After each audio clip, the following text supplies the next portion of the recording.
Assalamualaikum warahmatullahi wabarakatuh.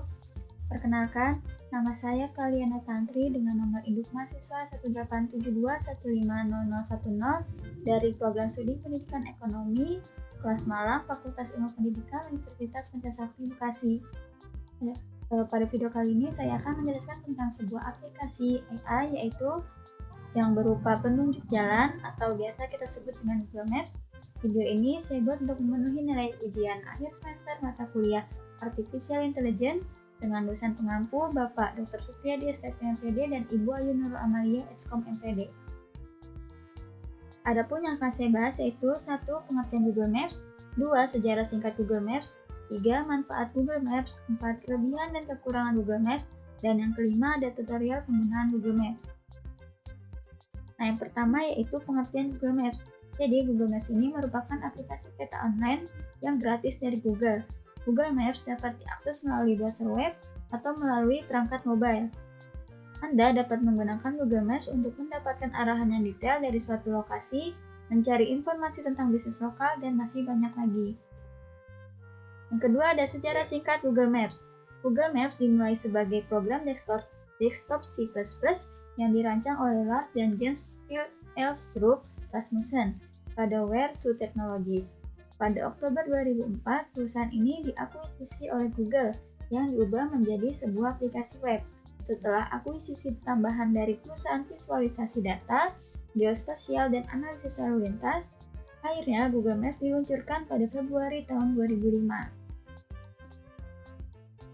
Yang ketiga ada manfaat dari Google Maps. Jadi, Google Maps memiliki manfaat, yaitu seperti dapat memantau jalan macet, yang kedua panduan transportasi umum, yang ketiga membantu orang menemukan lokasi, yang keempat menyimpan alamat rumah dan kantor, yang kelima pemasaran secara pasif, dan yang keenam dapat mengetahui tarif jalan tol.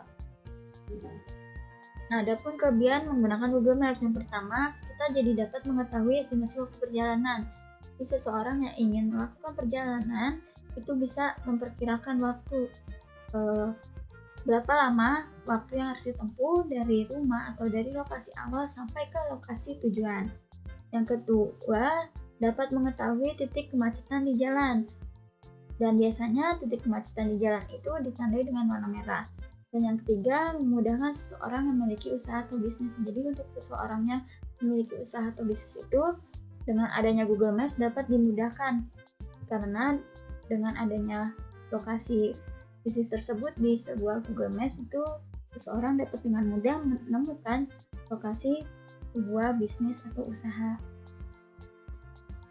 Nah, di samping Google Maps memiliki kelebihan, Google Maps juga memiliki kelemahan. Yang pertama yaitu Google Maps tidak up to date dengan tempat baru. Biasanya tempat-tempat baru itu di Google Maps terkadang belum bisa kita temukan. Jadi dia membutuhkan beberapa waktu agar sampai tempat baru itu ada lokasinya di Google Maps. Yang kedua, terdapat kesalahan penempatan lokasi. Nah, di Google Maps juga terkadang jika kita ingin mencari sebuah lokasi A, kadang tuh ketika kita sudah sampai di titik tujuan, lokasinya tidak ada. Yang ketiga, penyimpanan besar. Nah, Google Maps ini apabila kita gunakan di mobile atau di handphone, biasanya itu membutuhkan menggunakan banyak sekali memori di HP.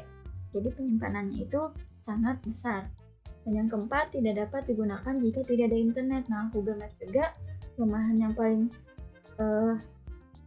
dikeluhkan yaitu biasanya apabila kita berada di lokasi yang ternyata jaringannya hilang atau tidak ada sinyal. Nah, aplikasi Google Maps ini terkadang tidak bergerak. Jadi kita kesulitan menggunakan Google Maps apabila kita berada di lokasi-lokasi yang sulit sinyal.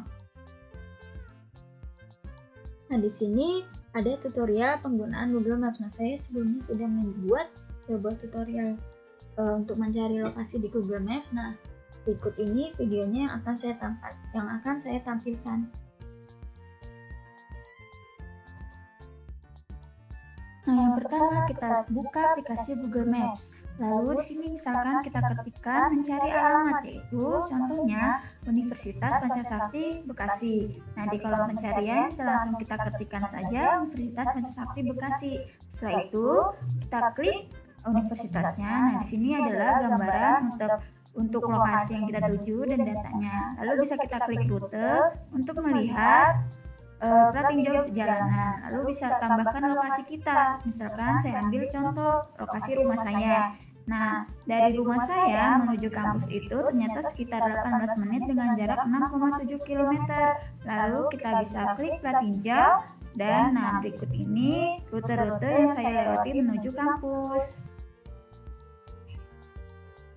Nah, seperti itulah tutorial penggunaan Google Maps yang dapat membantu kita untuk menemukan sebuah lokasi. Nah, demikian yang bisa saya sampaikan. Jadi tadi saya sudah menjelaskan tentang pengertian dari Google Maps. Yang kedua ada sejarah singkat Google Maps. Yang ketiga ada manfaat Google Maps. Lalu yang keempat juga ada kelebihan dan kekurangan Google Maps. Dan yang kelima tadi saya memberikan tutorial penggunaan Google Maps. Nah, demikianlah pemaparan materi yang bisa saya sampaikan. Kurang lebihnya mohon maaf. Terima kasih atas perhatiannya. Assalamualaikum warahmatullahi wabarakatuh.